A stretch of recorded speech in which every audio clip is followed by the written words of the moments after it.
একজন মানুষ যখন মারা যায় সে কি বুঝতে পারে যে সে মারা গেছে বা কখন বুঝতে পারে? ভাইরা আমার, মানুষের মৃত্যুর ঠিক শেষ মুহূর্তে যখন তিনি মৃত্যুবরণ করেন নাই, আল্লাহ তাআলার পক্ষ থেকে নিযুক্ত ফেরেশতারা হাজির হয়ে যান। নবী আলাইহিস সালামের দীর্ঘ একটা হাদিসে তিনি এর বিবরণ দিয়েছেন। এটা অদৃশ্যের জগতের বিষয়, যেটা আমরা দেখতে পাই না। এটা জানার একমাত্র উপায় হলো ওহী। আল্লাহ তাআলা স্বয়ং ওহীর মাধ্যমে নবীজি সাল্লাল্লাহু আলাইহি সাল্লামকে জানিয়েছেন, তার মাধ্যমে আমরা জেনেছি। এটাই আমাদের জানার সূত্র, কারণ এটা দেখার জিনিস না, আলমুল গায়েব বা অদৃশ্যের জগতের বিষয়। ওহী নির্ভর জ্ঞান ছাড়া এ বিষয়ে জানার কোনো উপায় নেই। তো নবী আলাইহিস সালামের দীর্ঘ হাদিস থেকে আমরা জানতে পারি, কোনো মানুষ যদি জান্নাতি হন, তার রূহ কবজ করার জন্য ফেরেশতাদের একটা বিশাল দল আসে।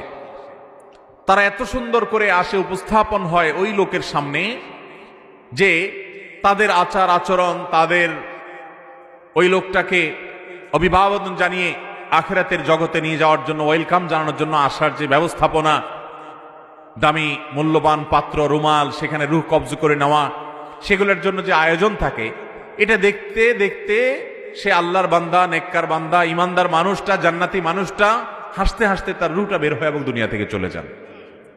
অর্থাৎ খুব আনন্দের সাথে তিনি চলে যান।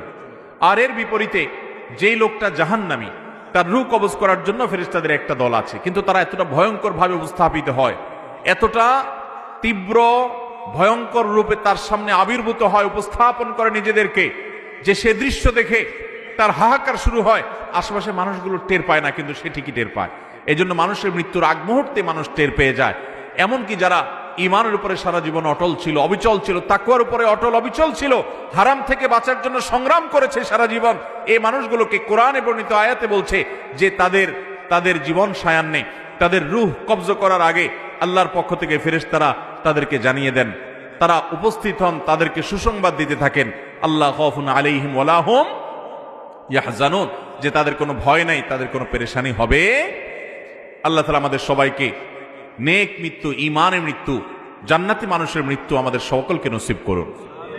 তাহলে এই হাদিস এবং আয়াত, বিভিন্ন আপনার জান কবজের সময়কার, পূর্বেকার ফেরেশতাদের মহড়া, প্রস্তুতি, এগুলোর বিবরণ থেকে বোঝা যায় যে আশেপাশে মানুষ টের না পেলেও যার রূহ কবজ হচ্ছে তিনি ঠিকই টের পান।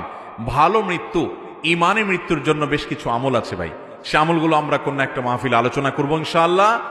এই ইমানের মৃত্যুর জন্য একটা কমন আমল হলো যে আমরা সবসময় ইমান এবং নেক আমলের উপরে, ফরজ কাজ করার উপরে, এই যে ফজরের সময়, শীতের সময় ফজর নামাজ পড়া কষ্টকর, কিন্তু কষ্ট উপেক্ষা করে হলেও করবো। এইভাবে আপ্রাণ যদি চেষ্টা করে যান, নিজের সঙ্গে নিজে লড়াই করে যদি আল্লাহর ফরজ বিধান মানেন, হারাম থেকে বাঁচার চেষ্টা করেন, আপনার